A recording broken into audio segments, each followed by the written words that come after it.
ये कहानी हरि की है। हरि अपने छोटे से परिवार के साथ एक नगर में रहता था।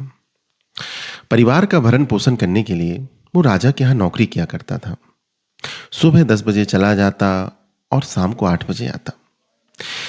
हरि को मंदिर जाना, ईश्वर की भक्ति करना, ईश्वर की आराधना करना बड़ा पसंद था। केवल सुबह का समय मिलता जब वो मंदिर जा पाता था।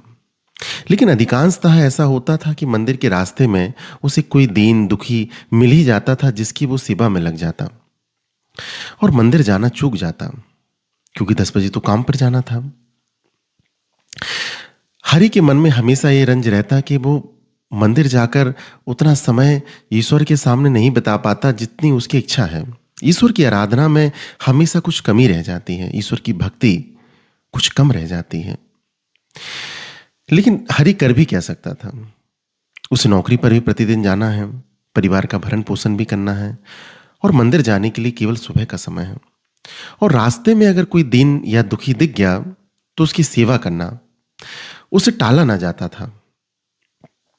एक दिन हरि रात को सोया। सपने में उसको चित्रगुप्त जी आए। चित्रगुप्त जी कुछ हिसाब कर रहे थे। हरि ने चित्रगुप्त जी से पूछा कि भगवान क्या कर रहे हो आप? चित्रगुप्त जी ने जवाब दिया कि मेरे पास एक सूची है जिसमें उन लोगों के नाम लिखे हैं जो ईश्वर से बहुत प्रेम करते हैं। हरि को लगा कि इस सूची में उसका नाम होना चाहिए, क्योंकि वो ईश्वर से प्रेम तो करता है, भक्ति करने में थोड़ा सा कम हो जाता है, पर ईश्वर से प्रेम तो करता है। चित्रगुप्त जी से पूछता है कि क्या मेरा नाम इसमें है?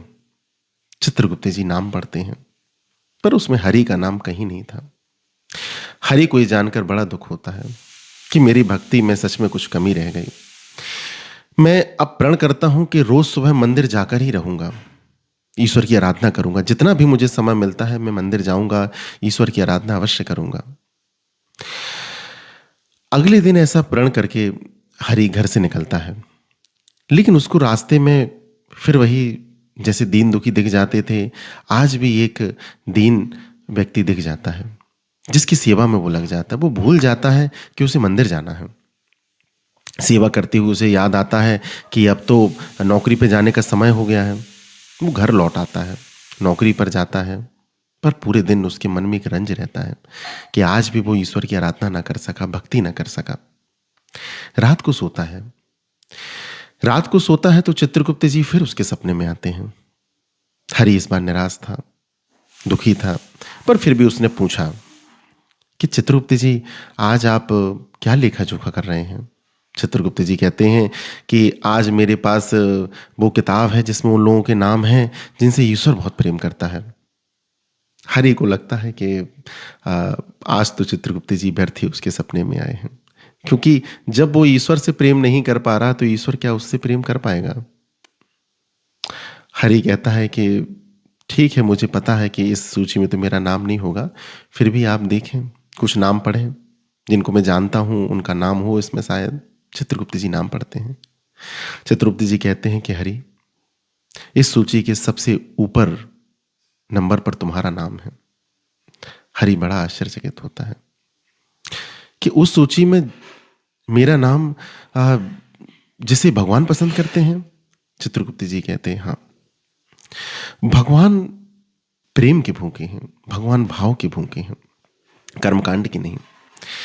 भक्ति हृदय से आती है, भक्ति एक भावना है और भाव आत्मा से जुड़ा है, आत्मा परमात्मा से जुड़ी है। तो मैं भक्ति के लिए कहीं जाने की आवश्यकता नहीं है और कहीं जाकर भी भक्ति हो ऐसा जरूरी नहीं है।